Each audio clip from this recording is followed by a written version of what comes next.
Have you ever felt that your life was not worth very much, and that you were not important enough to even be considered by God Himself? If you have, I pray that this Volume 5 devotional will help you feel and think differently. I believe that everyone has a special purpose for God's glory, and that if we only trust Jesus, our life will find that purpose, even though at times things around us don't seem to prove that out. Remember the story of Joseph in the Bible? Things didn't work out too well for him. He was sold into slavery and lied about, put into prison, and left to rot. God had other plans, though.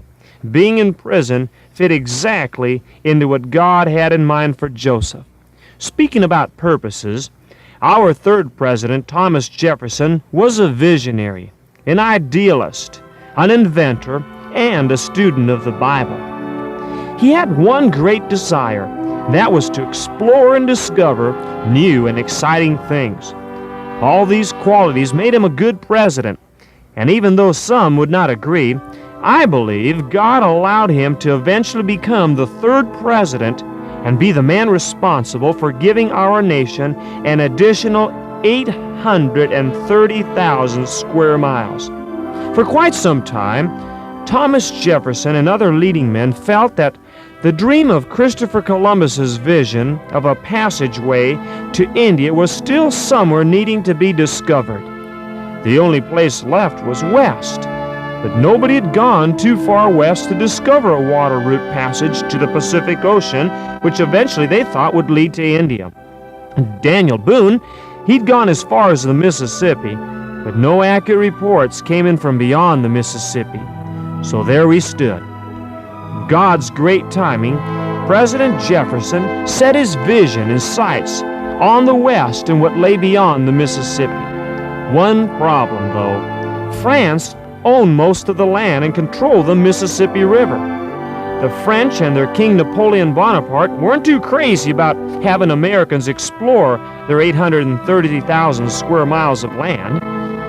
But the Bible says, kings make plans, but God gives the outcome.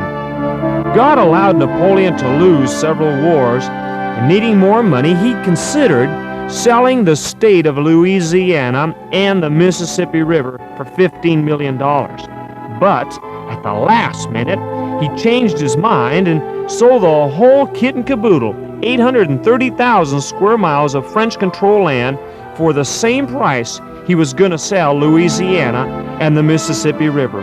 That's right, $15 million.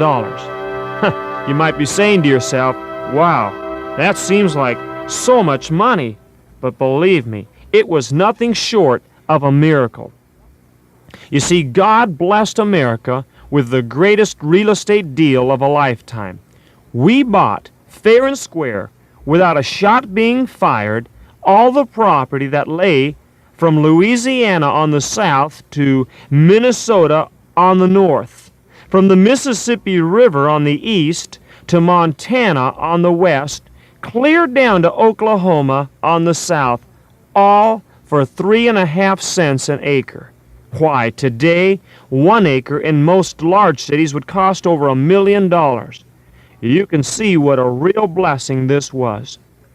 With that important background, I can begin to tell you the true and exciting adventure story of the Lewis and Clark's Voyage of Discovery.